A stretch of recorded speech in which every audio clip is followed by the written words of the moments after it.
जय हिंद dear student. Household consumption of electrical energy, यही टॉपिक हम लोग इस लेक्चर में पढ़ेंगे। हम लोग घरों में देखते हैं कि इलेक्ट्रिकल जो मीटर होता है वो वेरियस इलेक्ट्रिकल अप्लायंस घर में लगे हुए होते हैं, और उन वेरियस इलेक्ट्रिकल अप्लायंस के थ्रू जितनी एनर्जी कंज्यूम होती है उस अलग अलग टाइम पर होता है, उस इलेक्ट्रिकल एनर्जी को रीड राइट करता है। ठीक है, जैसे फैन आप कभी चला रहे हो कभी नहीं चला रहे हो, टीवी आप कभी चला रहे हो कभी नहीं चला रहे हो, इलेक्ट्रिक बल्ब आप कभी चला रहे हो कभी नहीं जला रहे हो। तो अलग अलग टाइम के लिए अलग अलग जो इलेक्ट्रिकल अप्लायंस आप घरों में चलाते हैं या जलाते हैं या यूज करते हैं वो अलग अलग टाइम पीरियड के लिए यूज करते हैं, और इन सब को जितना इलेक्ट्रिकल एनर्जी प्रोवाइड कराता है इलेक्ट्रिक मीटर वो उसको रीड कर लेता है, और रीड करने के बाद फिर उसका बिल आपको देता है, और वो जो बिल देता है वो यूनिट के रूप में देता है। एक यूनिट की कॉस्ट फिक्स होती है कि एक यूनिट की इतनी रुपया पड़ेगा, उसे से आप देते हो।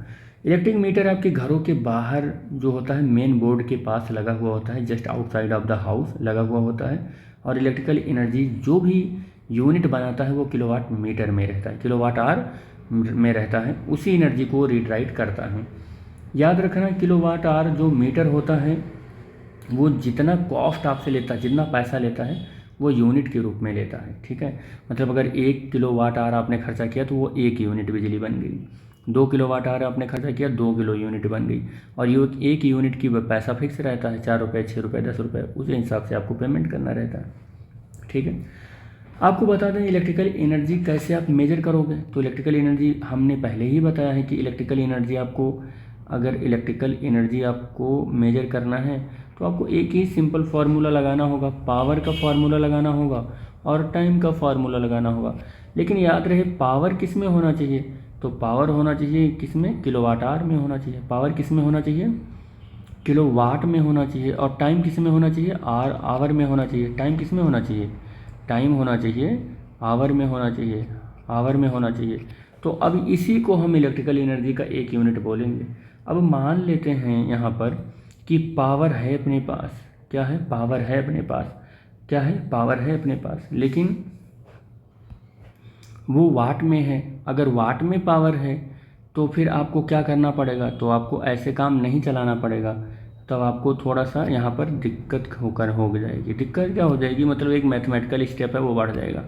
किलोवाट में नहीं है तो 1000 करना पड़ेगा। क्या करना पड़ेगा, 1000 करना पड़ेगा। मान लो आपके पास पावर है, नहीं है, पावर नहीं है, और आपके पास वोल्ट है और करंट है, वोल्ट है और करंट है। तो वोल्ट यानी कि आप वोल्टेज लिखोगे किस में, वोल्ट में लिखोगे, और करंट आई को किस में लिखोगे, एम्पियर में लिखोगे, और आवर को यानी कि टाइम को किस में लिखोगे, आप आवर में लिखोगे।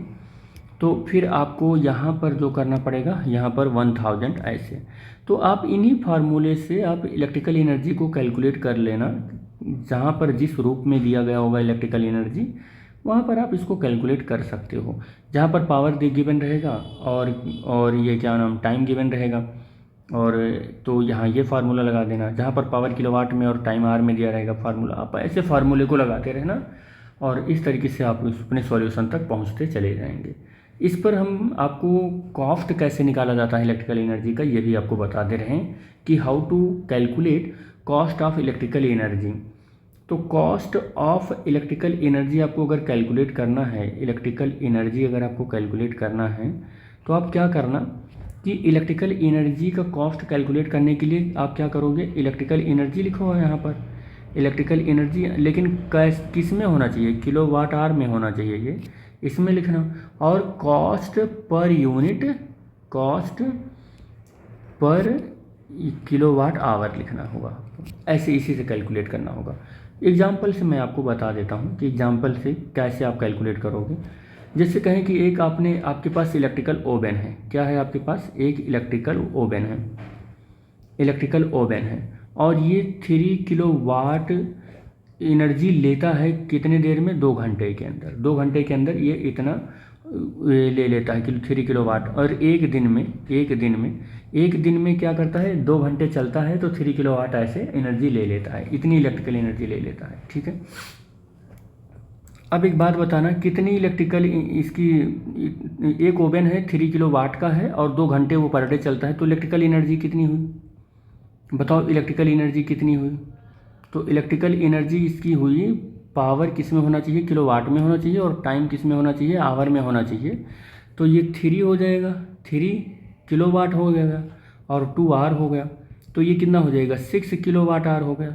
अब आपको बता दें कि 1 किलोवाट की अगर मान लो वैल्यू, आप 1 किलोवाट आर की वैल्यू मान लो गवर्नमेंट चार्ज करता है आपसे, कितने रुपए के हिसाब से चार्ज करता है, मान लो कि वो 4.5, कितने 4.5 रुपीज़ के हिसाब से आपसे चार्ज करता है।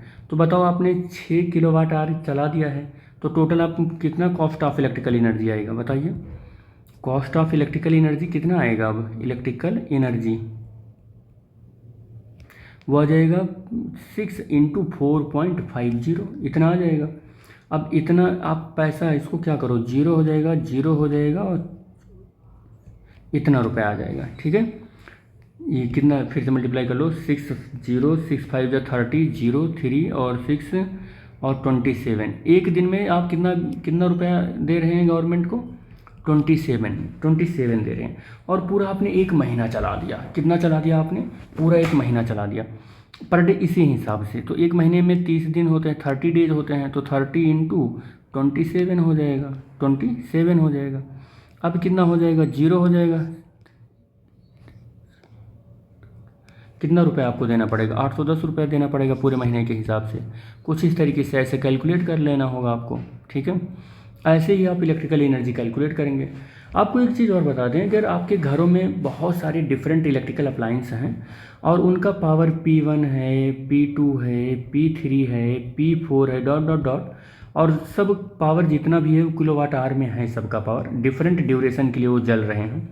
बहुत सारे इलेक्ट्रिकल अप्लाइंस है, सबका power P1 P2 P3 P4 dot dot dot ऐसे किलोवाट आवर है, और वो डिफरेंट टाइम के लिए जल रहे हैं या चल रहे हैं, T1 T2 T3 और T4 डॉट डॉट डॉट, लेकिन ये सब आर में ऐसे चल रहे हैं। तो टोटल जो इलेक्ट्रिकल एनर्जी बनेगा, जो किलोवाट आवर मीटर जो टोटल इलेक्ट्रिकल एनर्जी पड़ रहा है, वो टोटल इलेक्ट्रिकल एनर्जी कैसे होगा, टोटल इलेक्ट्रिकल एनर्जी कैसे होगा, इलेक्ट्रिकल एनर्जी कैसे होगा, इसको मैं बता दूं आपको। जैसे आपके पास ये मान लो फ्रिज है और ये वो T1 टाइम के लिए चला, तो उसकी एनर्जी P1 और T1। मान लो आपके पास रेफ्रिजरेटर है और T2 टाइम के लिए चला, तो उसकी T2 P2 और T2। आपके पास एक बल्ब है वो T3 टाइम के लिए चल रहा है, तो प्लस P3 और T3। मान लो आपके पास कोई आयरन है P4 पावर का है और T4 टाइम तक चल रहा है, तो P4 और T4। इसी तरीके से आप अपना फार्मूला बना लेंगे, किलोवाट आवर हो जाएगा ये। तो ये टोटल इलेक्ट्रिकल एनर्जी का फार्मूला बन जाएगा।